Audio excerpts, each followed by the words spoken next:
ሰላም ጤና ይስጥልኝ የምንጊዜ ሚዲያ ቤተሰቦች የመጋቢት 8 2017 ዓ.ም የዕለቱ ጉዳይ ፕሮግራማችን ጀምሯል። የመጋቢት ወር የሴቶች ወር እንደመሆኑ ይህንኑ ምክንያት በማድረግ የተለያዩ ፕሮግራሞችን እያቀረብን እንዳለ ይታወቃል። ዛሬም ይህንኑ በመቀጠል በኮሬ ዞን ያለውን አስከፊ የሴት ልጆች ጠለፋና የመፍትሄ ሐሳቦችን እንመለከታለን። እንግዳችን የአካባቢው ተወላጅና ከዚህ ቀደም በተለያዩ ርዕሰ ጉዳዮች ላይ ሐሳቡን ያካፈለን አቶ ደያሙ ዳሌ ነው። ፕሮግራሙን አዘጋጅቼ የማቀርብላችሁ ሪዮት አለሙ ነኝ። እንድትከታተሉን እጋብዛለሁ። አቶ ደያሙ ግብዣይን ተቀበለ ስለተገኘ በጣም እያመሰገንኩ ሰሞኑን የወጣ አንድ ጽሑፍህን ሳነብ ነበር።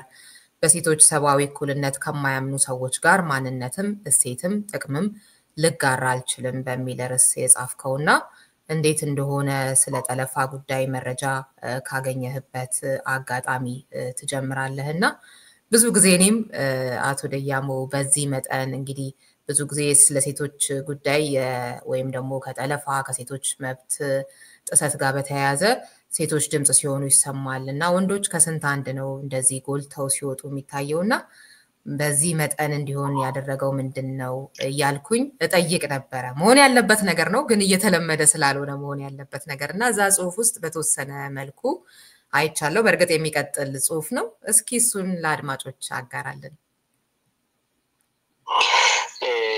ጽሑፉን በነገራችን ላይ ያንን ከጀመርኩ በኋላ ቀጣዮቹን ሆልዶን ያደረኩበት ምክንያት አለ። ያው ሌሎች መሀል ላይ የሶሻል ሚዲያ ፔጅ ስለሆነ አንዳንዴ ወቅታዊ ነገር ይገባበታል። ኮሪዮጋ ቱሪዝም እንግዲህ እንደ መደበኛ ሚዲያ ነው ለኮሬ ጉዳዮች። የጽሑፉን መንፈስ አይተሽው ከሆነ እኔ ተወልጄ ያደግኩበት ሰፈር ነው እንግዲህ ጠለፋው በብዛት የተካሄደውና መረጃ የሚደርሰን አትሊስት ከሌላ ቦታ የበለጠ እና እኔ ስማር የመጀመሪያው አባቴ ሲያስተምረኝ በገጠር ደረጃ ኢንላይትንድ የምትይው ቤተሰብ ነው ሲያስተምረኝ የተማርሽ ከሆነ ለአቅመ ደካሞች መብት የመከራከር ጉዳይ ነው። አርሶ አደር ይሁን ኢማን ይሁን የመከራከር ጉዳይ ነው። ሁለተኛ የስልጣኔ ነው። እንግዲህ አባቴ ኢንላይትንድ ነበር ብዬሻለሁ እና ለሴቶች ልጆቹ የሚሰጠው ግምት በጣም ከፍተኛ ነው። እንደ ወንድ ሴቶችን መንከባከብ ኃላፊነትሽ ነው፣ ግዴታሽ ነው። በጣም ይሰራሉ ሴቶች። እኛ አሁን ከ6 ወንዶች ታላቆቼ 3 ናቸው፣ በሙሉ አርሶ አደር ናቸው። እነሱ ከኔ በኋላ ያሉት 3 ነኝ ጨምሮ 3 እየተማርን ነን። እንግዲህ 3ታችን በተለይ እኔን ጀምሮ እነኛ ሴቶች ምግብ እየሰሩ ወምን ያሉ ያስተማሩን እነሱ እኛን እኔን ጨምሮ ባይንከባከቡ አንማርም። ገጠር ሰው ከትረሽ አታሰሪም። ምግቡን ምኑን የሚያቀርበው ልጅ ነው። ወንድ ያርሳል፣ ሴት ደግሞ እንጨቱን ገበያውን መፍጨቱን ምኑን አድርጎ ያንን ሲያደርግ ግን ቤት ውስጥ አይደለም ወንድሞች ኖሯት አይደለም ቅርብ ዘመድ እያለ ሴትን የሚነካ ከሆነ ገለሽ ነው የምትሞች። ቀድሞ ነገር እንዲህ አይነት ሳይኮሎጂ ያለበት አካባቢ ነው የመጣሁት ነው አንዱ በጣም የሚከነክነኝ። በጣም እንዴት ሰው አተው መከታ አተው እንደዚህ ተብላሉ ነው። ሁለተኛው ነገሩ ኦሬዲ የሴቶች መብት ጉዳይ ከባህሉ አልፎ በተለይ ደርግ ጊዜ ጀምሮ ሴት ጫፉን የሚነካ የለም። እኔ በኖርኩበት ዘመን ደርግም ኢህአዴግም በጣም ዲሲፕሊን አላቸው። የሴት መብትም ወንጀል በአጠቃላይ በተለይ ሴቶችን መጥለፍ በጣም በጣም በጣም ከባድ ቅጣት የሚያስከትል ነው። ትልቅ አቴንሽን ያለው ነው። አሁን በኢህአዴግ መጨረሻው ሰፈር ጀምሮ በብልጽግና ዘመን እንደ ዋዛ ነው የሚቆጠረው እና ይከነክናል በጣም ሰው በብዛት በተማረበት ሰዓት የአካባቢው ባለስልጣን በሙሉ የአካባቢ ልጅ በሆነበት ሰዓት እንዲህ አይነት ነገር መፈጠሩ አንዳንዴ እንደ እምነት ጉዳይም ነው የሚወስደው። ህብረተሰቡ የሆነ ሰይጣን አደንዝዞት ሊሆን ይችላል የሚል ነገር ውስጥ ገባለሁ እና ከኔ ጋር የሚከራከሩ ሰዎች አሉ። በኮሬነት ብሎ ብሔረሰብ ሲል ምርር ብሎኝ ነው አሁን ያን ስጽፍ እኔ ብሔረሰባዊ ማንነትም ከነኚህ አይነት ሰዎች ጋር ልካፈል አልችልም። በሰው ልጅ እኩልነት በሴቶች ልጆች ሰብአዊ እኩልነት የማያምን ከሆነ ስለ ብሔረሰብ እኩልነት የሚያወራበት ምክንያት የለውም።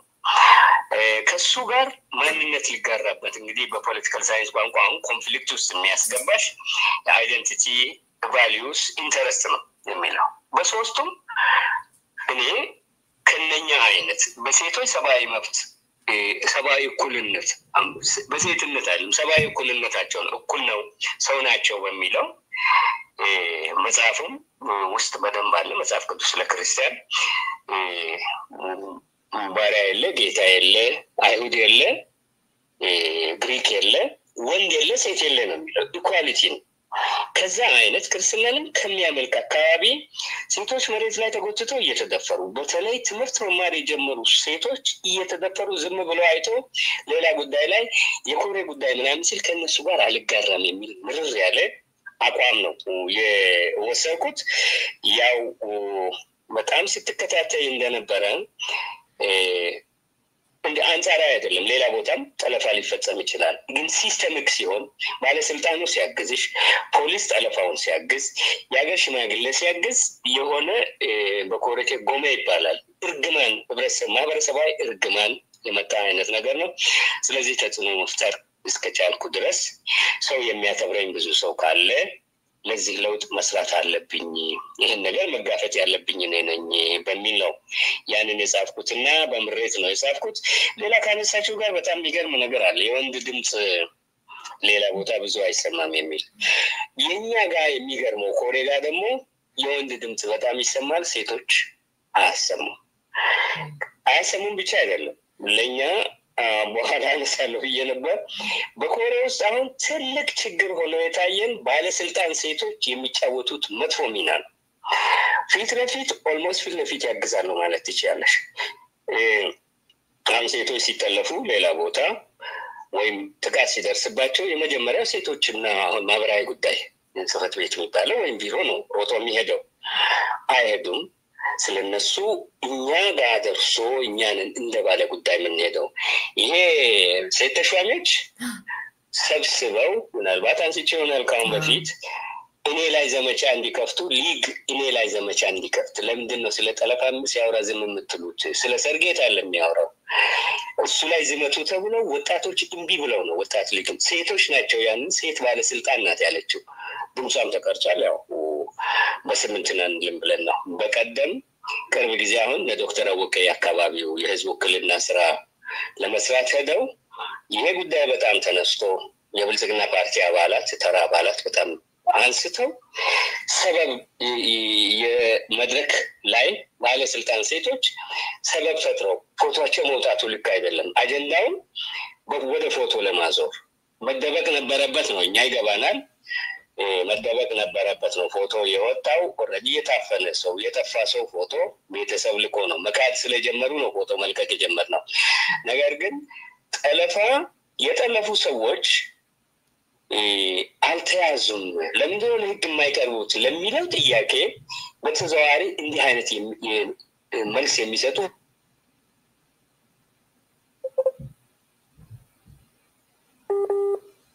ግን የምፈልገው መረጃ የሚሰጡን ወንዶች ናቸው። ኦፊሴላዊ ደብዳቤ አሁን በኢዛማ ደብዳቤ ነው ለኢትዮጵያ ሰብአዊ መብቶች ኮሚሽን የሚሄደው።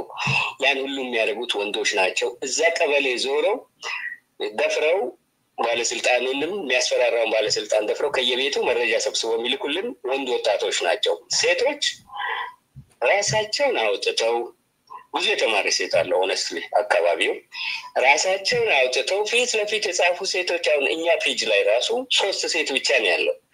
ካድሬ ሴት በፍጹም አይነካ። ካድሬ ሴት ታማኝነቱ ለፓርቲው ነው የፓርቲ መመሪያ እንግዲህ ካልወረደ በቀር። ስለዚህ አጋጣሚው እኔ ብቻ ሳልሆን በዚህ ጉዳይ ላይ እየታገለ ያለው ወንድ ነው በእኛ ኬዝ ለማለት ነው። ስማቸውን ደግሞ ሳይጽፉ በመንግስት ስራ ምክንያት ለኔ ጽፈው ሰጥተው በኮሬው ጋር ቱሪዝም ስማወጣላቸው የህግ ባለሙያዎች አሉ፣ የሶሺዮሎጂ ባለሙያዎች አሉ፣ ብዙ አሉ። በእኔ ስም ይመጣል እንጂ እና የተገላቢጦሽ ነው እኛ ጋር ድምጽ እያሰማ ያለው ወንድ ነው ሴት አይደለም በተለይ ሴት ካድሬዎች ደግሞ ኔጌቲቭ ሚና ነው እየተጫወቱ ያሉት ማለት ፈልጋለሁ በጣም ነው የሚገርመው ከዚህ ቀደምም በአንድ ውይይታችን ላይ ተቀስ አድርገው ነበር የሴት ባለስልጣናቱን ሚናና ምናልባት ከትምህርት ጋር በተያያዘ የትምህርት ሁኔታቸው የንቃተ ህሊናቸው እንዴት ነው ልልህ ነበረ ግን ተማሩ ብለህ ገለጽክልኝና ምንድነው ታዲያ የሚለው ነገር በጣም የሚከብድ ነው ለማሰብ ራሱ እንደው እንደ ሰው ድምጽ መሆን ሲገባቸው ከዛም ደግሞ እንደው ሲያልፍ በሴትነት የበለጠ ሊሰማቸው ሲገባ እንዴት እንደዚህ ሆኖ የሚለው ነገር እጅግ በጣም የሚያሳዝን ነገር ነው እንደው እዚሁ ጋር ከጽሁፍ ሳልወጣ ተወልጄ ያደኩበት ዳይኬታ ቀበሌ በኔ የልጅነት ወቅት የነበረው ባህል ህግና ስነ ምግባር ድምጥማጡ ጠፍቶ የሥርዓት አልበኝነትና የሽብር ህይወት አምባ መሆኑ አስደነገጠኝ ትላለህና ይገርማል በጣም እንግዲህ ወደ ኋላ እንዳይባል ወደ ኋላ መመለስ እንዳይባል ኋላው ያማረ ነው እንደውም አንተ ባደክበት ሰዓት የተሻለ ነበር እንደውም እና እንደዚህ ሲሆን በዚህ ዘመን እጅግ በጣም እውነትም ያስደነግጣል አንተ እንደ ፖለቲካ ሳይንስ እንዳጠና ሰውም ከተለያዩ ጉዳዮች አንፃር ነገሩን ስትመረምረው ምንድነው በአጭር ጊዜ ውስጥ እንደዚህ አይነት ለውጥ ያመጣው አሉታዊ ለውጥ ምንድነው ብለህ ነው የምታስበው በጣም ጥሩ ነው ሙሉ ድምዳሜ ላይ ለመድረስ እንግዲህ ኮምፓራቲቭ ስተዲ ይፈልጋል የሌላ አካባቢ ዳታ በእኛ ኬዝ ግን አሁን ሳይ እኔ ጓደኞቼም ውጭ ጉዳይ የሚያለሁ የሚሉት ነገር አለ ፍልስፍና ያነባለሁ ግን ከሩቴ ጋር ከገጠር ስሬ ጋር በጣም ቁርኝት አለኝ አሁን እንደምታዩ በየቀኑ ከሰፈር ጋር ከገጠር ጋር አሁን ስለ ዳይኬታ ሰው ትላንት ጋዜጠኞች የፋና ጋዜጠኞች ሁሉ መጣው በቃ ዳይኬታ የሚለው ይጠራል እኔ ዳይኬታ ከዓለም በስተጀርባ እያልኩ ነው ዲስክራይብ ማድረገው ራሱ እዛ በኮሬ ደረጃ ገጠር ነው በጣም ፊቱን ወደ ታች ወደ ኮንሶ የመለሰ አካባቢ ነው ግን ምንድነው በጣም ኦርጋናይዝድ የሆነ ዲሲፕሊን የሆነ ስርዓት ያለው ህይወት ነው እኔ ልጅ ሆኜ ማቀው ስንት ለሞራል መሰረት ሆነው የሚይዙሽ ነገሮች አንደኛ ባህላዊ ስርዓት አለ ተጽፎ አይሰጥሽም ግን ታላቅ ታናሽን ማክበር አምባ ይባላል የአካባቢው ማህበረሰብ ማክበር ቦኮ ያው ቀበሌውን ቦኮ ተብሎ ነው የሚጠራውና ለሰው ሁሉ ያንን ስርዓት አክብረሽ ነው የምትሄጂው እንደገና የመንግስት ጋር በህግ አምላክ በባንዲራ በኃይለ ሥላሴ ወጥቆ በተነሳው ባንዲራ ከተባለ እዛ ሆነን አማርኛ በደንብ ሰው ማይናገርበት ሀገር በደንብ ብቻ ሳይሆን ሬር ሰዎች አሁን ነፋዘር እኔ ማዘር ትንሽ የሚናገሩ ነበሩ ግን ሌላው ሰው በማይናገርበት ሀገር በህግ አምላክ ስትይ ኃይለ ሥላሴ ይሙት ካልሽ ልክ እንደ ሃይማኖታዊ መሐላ ነው የሚቆጠረው ዋስ ተርተ ተመልስ ግብር ያልከፈለ ሰው ቢሄድና ቢያዝ ኃይለ ሥላሴ ይሙት ካለ ነገ መጣለው ኃይለ ሥላሴ ይሙት ካለ እንደዋስ ተቀበለሽ ነው የምትለቂው ያ ሁለተኛው ኦርደር ነው ህግ ማክበር ያለበትና የሞራል ስርዓት አለ እንደገና ክርስትና እኛ ትምህርት ቤት ስንገባ በጣም ልጅ ሆኜ ነው የገባሁት ሱዳን ኢንቲሪየር ሚሽን ነበር የሚባለው ያኔ የገጠር ሳር ቤት ነው የገባነው እና በዛም ስንማር ከትምህርት ቤት ስንመለስ አማርኛም እንግሊዝኛም ትምህርት ቤት ነው የተማርነው ስንማር የሚገርምሽ ወደ ቤት ስንሄድ መንገድ ላይ አማርኛ እንድንችል ተብሎ ዛሬ በኮሬቴ በእኛ ቋንቋ የተናገረ እየተጻፈ ነገ እንዲቀጣ በዛ በአማርኛ እየተነጋገርን እስከምንበታተን በሱ እንድንሄድ ማለት ነው ያንን ተመካክረን አንዋሽም ሄደን ለመምሩ መልሰን ትላንትና ሁለት ጊዜ በኮሬቴ አውርተዋል ከለ እንደዚህ አርጓል ብለን ነው ቋንቋ ችሎታችንም ከዛ ይመጣ ነው እንግሊዝኛውንም እንደዛ ነው የእምነት ጉዳይ ዲሲፕሊን ጉዳይ ነው አሁን እንግዲህ ደርግ ሲመጣ ምንድነው የሆነው ያው መደብ በሚል ትራዲሽናል ኦርደሩን የማጥፋት ነገር አለ የመከባበሩ ስርዓት የህግም ስርዓት በህግ ሳይሆን ደርግ አብዮታዊ ነው ሪቮሉሽነሪ ሌጂቲሜሲ የሚጠቀም ስለነበር ትንሽ መደበላለቅ አለ ነገር ግን የደርግ ደግሞ ወታደራዊ ዲሲፕሊኑ አለ ህግ ከተቀጣ ነው ከታስሽ ነው ይቀጣል ሰው ከዛ ኢህአዴግ ስትመጪ እስከ 1 ለ5 አለ መንግስት ላይ በጣም ዲፔንደንት የመሆን ነገር ሁሉ ነገር ተቋማት በሙሉ ፈርሰው የግለሰብ ህይወት የሚባል ነገር ጠፍቶ ኢንቴግሪቲ ጠፍቶ ሰው በግምገማ እየተሰዳደበ እየተዘረጣጥ መዘርጠጥ አለ እንደፈለገ ማዋረድ አለ ራስንም ማዋረድ አለ እንዲያፍጫለው ምናምን ብሎ ፕራይቬት ኢንቴግሪቲ በሌለው ደረጃ ስለዚህ ከመከባበር ይልቅ ወደ መፈራራት ጉልበት የሚሆንበት ኢህአዴግ ጊዜ ስርዓት እየፈረሰ አሁን ብልጽግና ማለት ያ አይዲዮሎጂካሊ የተለየ ነገር የለውም ግን ዲሲፕሊን የለውም አሁን ታችኔ ኮሪያ ውስጥ ሳይ በቃ ብልጽግና ማለት ለስም የላይኛው ታከብሪያለሽ ይባላል ግን ተጠያቂነት የሚባል ነገር የለው ምንም ነገር የለው አሁን ይሄ ጠለፋ የሚካሄድባቸው አካባቢዎች ስትሄጂ ቅድም ሁሉ ሳስታውስ ነበር አካባቢ ሁሉ ባለስልጣኑ የአካባቢው ሰው የቀበሌ ሊቀመንበር የቀበሌ ሚሊሻ አዛዥ የቀበሌ ስራ አስኪያጅ ማለት ሰው ጠልፈሽ ህፃን ልጅ መሆኗን እያወቀ የቀበሌ ሚሊሻና የቀበሌ ሊቀመንበር ለመክሰስ አንቺን ስትሄጂ ከዛኛው ጉቦ ፊት ለፊት ወስሎ በቃ ብትጣረቅ ነው የሚሻል የሚልበት ህግ የማስከበር ግዴታውን ትቶ ገንዘብ ወስዶ የሚያስገድድሽ ጊዜ ነው ምን ለማለት ነው ምንድነው ለዚህ ያበቃ የሚለው ነገር ሶሻል ፋብሪክ የህብረተሰቡ ቫልዩ የለም ህግ የማክበር ሴንስ የለም ተጠያቂነት የለም ድርጅታዊ ዲሲፕሊን የለም ጠለፋ የሚካሄደው ከዛ ጋር ደግሞ በጣም ወደ ነገር ምንድነው ስርዓት ወጣቶች በብዛት አሉ እነኛ ስርዓት ግማሹ ሌላ ቦታ ሄዶ ሞያሌ ማጂ ምናምን ወርቅ ቁፋሮ አካባቢ ሄድና ትንሽ ገንዘብ ያገኛል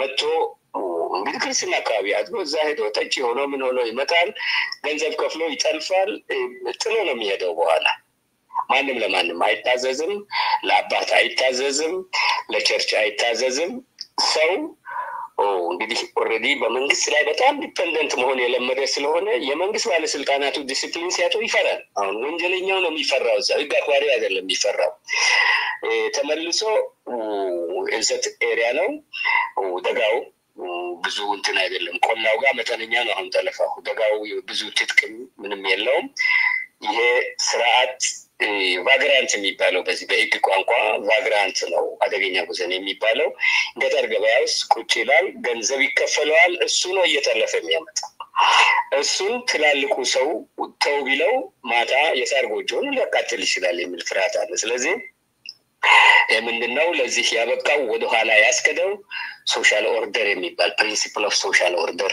የለም በመፍራትና በማስፈራራት ላይ የተመሰረተ ነው በጭቆና ላይ የተመሰረተ ነው ስለዚህ የመንግስት ሎው ኢንፎርስመንት ሲላላ ማንም ይከለክል የለም እና አሁን ማፈር ምናምን የሚባል ነገር የለም ማሸት በቃ ደንብ ነው አሁን እኛ ይሄ ነገር አለ ብለን ስንል አይና ፍጠው ዋሽተው በስንት መከራ ነው መቀበል የጀመሩት ያቃሉ ያንን እንደምላክ ዘመድ ቀጥታ ከቤት እንደሚልክልኝ ያቃሉ ግን ጋዜጠኛ ሲጠይቃቸው አይ ለፖለቲካ አላማ ነው ፖሊስ ጭምር ነው ለፖለቲካ አላማ ነው እያለ ፖሊስ አሁን ከሙያው ያንን ቃል መጠቀም የለበትም እኔ የኔ ልጅ እዚህ ወየነን ልጅ እግዚአብሔር ይመስገን ሰላም ያለበት ሀገር ነው ያሳደኩትና ልክ የኔ ልጅ ተምራ ዶክተር መሆን እንደቻለች እንደኛ ከትምህርት ቤት የሚተለፉ ልጆች ዶክተር ሊሆኑ ይችላሉ ብዬ ተቆርቁሬ ለራሳቸው ዘመዶች እኔ ስከራከር አይ ስማችን ጠፋ ብሎ የሚከራከር እፍረት የሌለው ባለስልጣን ሁሉ የምታገኝበት ነውና ዋናው ቫልዩ ተበላሽቷል በፍርሃት ላይ ካለ የተመሰረተ እንጂ በመከባበር ላይ የተመሰረተ በሐቅ ላይ የተመሰረተ ሳይሆን በመሸናነፍ ላይ ዋሽችን ባሸንፍ የሚል አይነት ስርዓት መጥቷል እና ዲሲፕሊን የሌለው አስተዳደር ነው እና እንግዲህ ችግሩ ይሄ ነው የዚህ ኮሬ ላይ ያለው አይነት ሁኔታ ብዙ ቦታ ካለ የምናወራው ኢትዮጵያ እንደ ኢትዮጵያ ህዝብ ጨዋነት የምንለው ነገር ጨዋው በጣም እንደሚፈራ ነው የምታየው ጨዋው ህገወጡ ዶሚኔት ሲያደርግና መንግስት ዝም ካለው ለህገወጡ ገብረው ይኖራል እንጂ ህገወጡ ፊት ለፊት አይጋፈጥም አሁን እኛ ከጀመርን በኋላ የሚገርምሽ ወደፊት ሌሎችም ተተዋወቂያቸዋለሽ ቸርች ውስጥ ቁጭ ብሎ እግዚአብሔር ደያሞን አኖርልን ብለው ይጸልያሉ። እነሱ ራሳቸው ማድረግ የሚችሉትን ነገር ነው። አሁን እኛ መንገድ ስንከፍት መጋፈጥ ጀመሩ። የተወሰነ እንትን ሄዱ። ግን በራሳቸው ደፍረው ወንጀለኛውን ጋጠወጡን የመቋቋም ሞራላቸው ወድቋል። እሴት ስለሌለ ማህበረሰባዊ እሴት ስለሌለ እና ህግ የሚያስከብር ባለስልጣን ስለሌለ በእኔ እይታ እስካሁን ያለኝ ኦብዘርቬሽን ይሄን ይመስላል። በዚሁ በጠለፋ ወንጀል ላይ እንግዲህ ዘመቻ ከፍታችሁ መጠነ ሰፊ እንቅስቃሴ ስታደርጉ ነበር። የኮሪዮ ጋር ቱሪዝምም እንደዚሁ የተለያዩ መረጃዎችን ጽሁፎችን ሲያወጣ ነበርና በመጠኑም ቀንሶ ነበረ ከዚህ ቀደምም ስንገናኝና አሁን ደግሞ እንደገና አገርሽቷልና ምንድነው እሱ እንደገና የማገርሸቱ ምክንያት? የማገርሸቱ ምክንያት ግልጽ ነው። አምና ይህን ዘመቻ ልክ መጋቢት 12 ላይ ጠቅላይ ጫንታ የሚባል ልጅ የዛ ጽሁፌም ላይ አለ የሱፐርቫይዘር ነው የትምህርት ቤቶች ሱፐርቫይዘር ስለ ትምህርት እየጻፈ መጥቶ ነው ጠለፋ የትምህርት አንዱ ችግር መሆኑን እሱ ነው የጀመረው እና ከዛ ጽሁፉን አስቆሜው ደውዬ እንደዚህ ሄድን። አሁን ያንን ጠለፋ ማነው ዘመቻ እንደጀመርን መጀመሪያ ለመካድ ሞከሩ። አሁን ሲክዱ ፎቶ መልቀቅ ጀመርን። ከየትምህርት ቤቱ ልጆቹ ፎቶ ወላጅ እየላከ በጣም እንግዲህ የጨከነ ወላጅ ነው ያን ደፍሮ እኛ ጋር ኮንታክት አድርጎ ያደረገው። ከዛ ልክ ግንቦት 30 ላይ የሶስት የተጠለፉ ልጆች አባቶች ቪዲዮ ቀርጸው በራሳቸው ድምጽ ሰጡን። ቪዲዮ ተቀረጸ ቀን ለዞኑ እኛ አልደረሰንም እኛ አልሰማንም ሲል የነበረው እንግዲህ ለዞን ማመልከቻ ያስገቡ።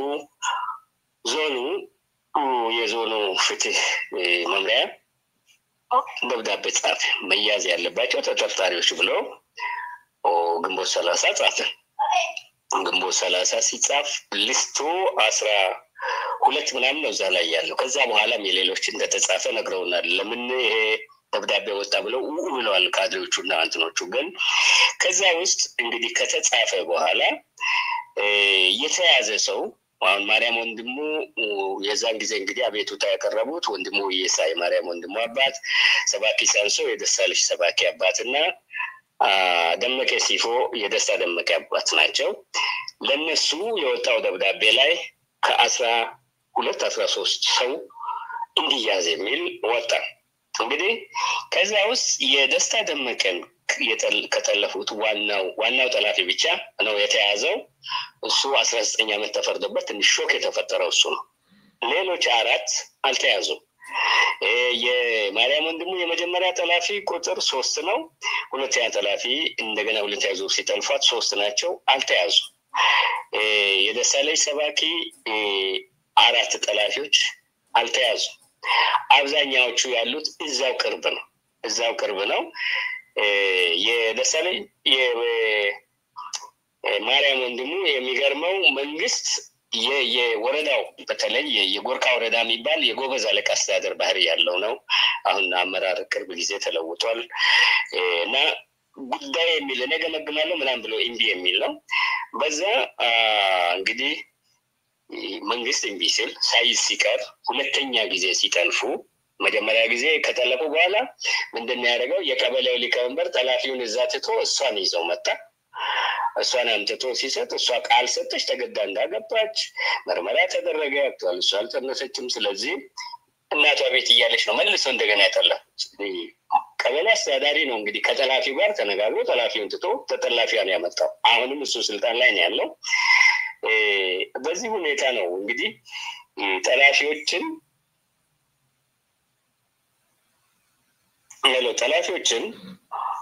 ሄሎ ይሰማል? ኦኬ። አሁን የጠላፊውን አባት ግን አንድ አዲስ ዴቨሎፕመንት ምንድነው? የማርያም ወንድሙን ጠላፊ አባት በመካነ ኢየሱስ ዱልቤ ማህበረ ምዕመናን የሚባል ቦንቾ ሰበካ ዱልቤ ማህበረ ምዕመናን መሪ ነበሩ።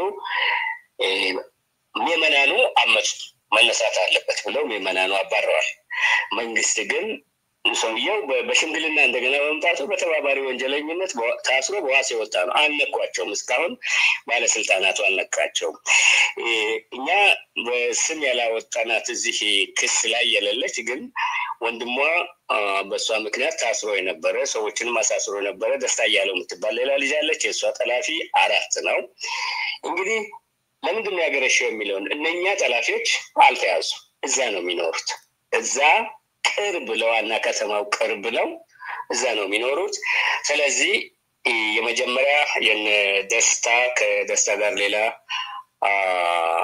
2 ሴቶችን የጠለፉ በኋላ የጠለፉ ወዲያው ሲፈረድባቸው ሾክ ውስጥ ገብተው አንገት ደፍተው ነበር። አሁን ግን ያ እየተረሳ ሄደ። ዝም ብሎ ሰዎቹ እዛ ይኖራሉ እንደፈለገ ሲኖሩ አይ አሁን በቃ እንደገና መጀመር እንችላለን የሚል ነው። ዞሮ ዞሮ ማገርሸቱም እንደ በፊቱ ደረጃ አይደለም። አሁን ለኛ ይደበቃል፣ ወላጅ ጋር ቶሎ እንትን ይላል። እንደ ድሮ መንገድ ላይ አንድ ቀን ተደርጓል የተባለ ሬጂስተር እንዲደረግ እንግዲህ እኛ ምንድን ነው የምናደርገው?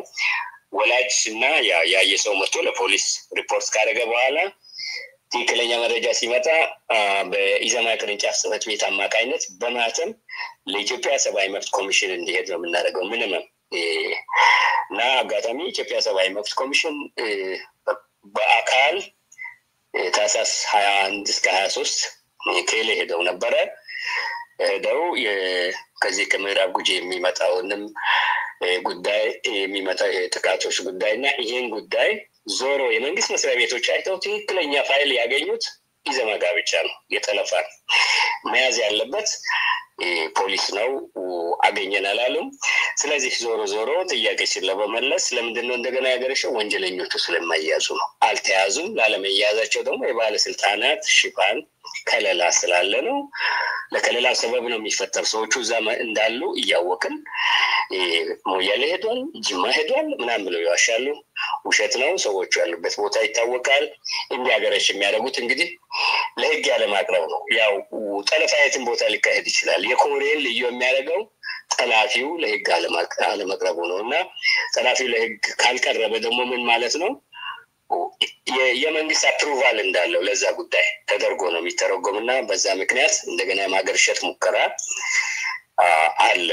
ያው ለህግ ወንጀለኛ ለህግ ካልቀረበ ወንጀልነቱ ይቀራል ማለት ነው። ይሄ ነው ምክንያቱ። እሺ፣ በጣም ነው የማመሰግነው አቶ ደያሞ። እንደው ለመውጫ በመፍትሄነት የምታነሳቸው ሀሳቦች እንደዚሁም ማስተላለፍ የምትፈልገው መልእክት ካለ መድረኩ ክፍት ነው። አሁን እስካሁን የመጣንበትን መንገድ ስናይ ትልቅ ምርታ ነው። እውነቱን ለመናገር አምና ከነበርንበት አሁን አመት ሊሆነን ነው። አጋጣሚው አምና ከነበርንበት ትልቅ ምርታ ነው። እንደ መፍትሄ አሁን ያልኩት ፖለቲካል ኢንቫይሮንመንቱን እንዴት እንደምለው አላውቅም። እኔ ከክልል በግል የማውቃቸው የክልል ብልጽግና ፓርቲ አባላት ለማነጋገር ሞክሬያለሁ። አሁን ትልቁ ነገር ባለስልጣናት የሚንቀሳቀሱት አሁን ባለው ኢትዮጵያ፣ አሁን ባለው ደቡብ ኢትዮጵያ፣ አሁን ባለው ኮሬ የመንግስትና የፓርቲ መዋቅር የተደበላለቀ። ስለዚህ በፓርቲ አመራር ደረጃ አርጀንት ነው የሚባል ነገር ካልተባለ በቀር ካድሬው አይታዘዝም። ካድሬው ካልታዘዘ ፖሊስ ላይ ጫና አይጠብቅም። ስለዚህ አንዱ መፍትሄ መንግስት ላይ ብልጽግና ፓርቲ ላይ ግፊት ማድረግ ነው። እኛ እናደርጋለን። ወረዳ ውስጥ የአካባቢ ምርጫ ስለሌለ እንጂ እንዳይመረጡ እናደርጋለን። ይሄን አጀንዳ አድርገን ወደፊትም ይህን ነገር ፖለቲካል አጀንዳ ነው ሲሆን የፓርቲ አጀንዳ ሊሆን አይገባም ነበር። ህገ መንግስታዊ ነው፣ ዓለም አቀፍ ሰብአዊ መብት ነው። ማንም ፓርቲ ቢመጣ የሴቶችን መብት ማስከበር ይጠበቃል። ነገር ግን አሁን ባለው ሁኔታ በኮሬ ሁኔታ ያ የለም። በዚህ ምክንያት ፓርቲው ላይ ግፊት ማድረግ ይፈልጋል። ሌላ አስገራሚ ነገር ግን በቀደም አሁን የኢትዮጵያ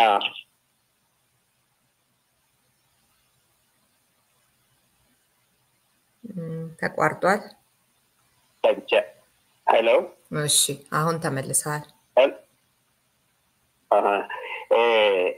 የመጀመሪያው መፍትሄ በሚለው ላይ ፖለቲካዊ ነው። ፖለቲካዊ እይታ ነው እንግዲህ ቅድም መነሻም ላይ ብዬ እንደነበር እኔ ተወልጄ ባደኩበት ፖለቲካል ሳይንስ በተማርኩበት ኢትዮጵያ በጣም ኋላ ቀር አመለካከት ያላቸው ሰዎች ስልጣን ላይ ሲወጡ በኮሬ ደረጃ አሁን ብልጽግና ነው ያየው። በምንም መስፈርት የፖለቲካ ልዩነት ሊኖረኝ ይችላል፣ ግን እንደዚህ አይነት ኋላ ቀርነት ለሴቶች መብት እንደዋዛ የሚያይ ከዓለም በስተጀርባ የሚኖር አይነት አቲቲዩድ ያላቸው ሰዎች ስልጣን ላይ ሲወጡ የመጀመሪያ አይነት። ስለዚህ ፓርቲው ላይ ግጭት ማድረግ ይፈልጋል። ሰልጣኝ ያሉ ሰዎች ቢያመጣ ሆነስትሊ ነው። ትንሽ ድምጽ ያንሳል። ትንሽ ድምጽ ጨምርልኝ። ትንሽ ድምጽ ያንሳል። ፖለቲካዊ መጀመሪያ መፍትሄ ፖለቲካዊ ነው።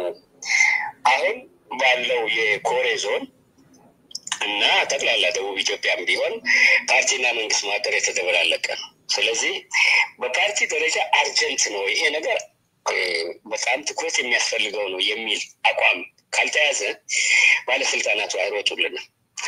ስለዚህ ፓርቲው ዞን ውስጥ በጣም ኋላቀር ሰዎችን ስልጣን ላይ ስላመጣ ህገ መንግስታዊ የሆነ ነገር ድሮ በኔ ትውልድ እንኳን ሊታሰብ የማይችል የሴቶችን መብት እንደዋዛ የሚቆጥር ሴት ተማሪ መጠለፍን እንደዋዛ የሚቆጥር በጣም ኋላቀር ማይማያ አመለካከት ያላቸው ሰዎች እንዲቀይር ካልሆነም እንዲያሻሽል ግፊት ማድረግን ይፈልጋል።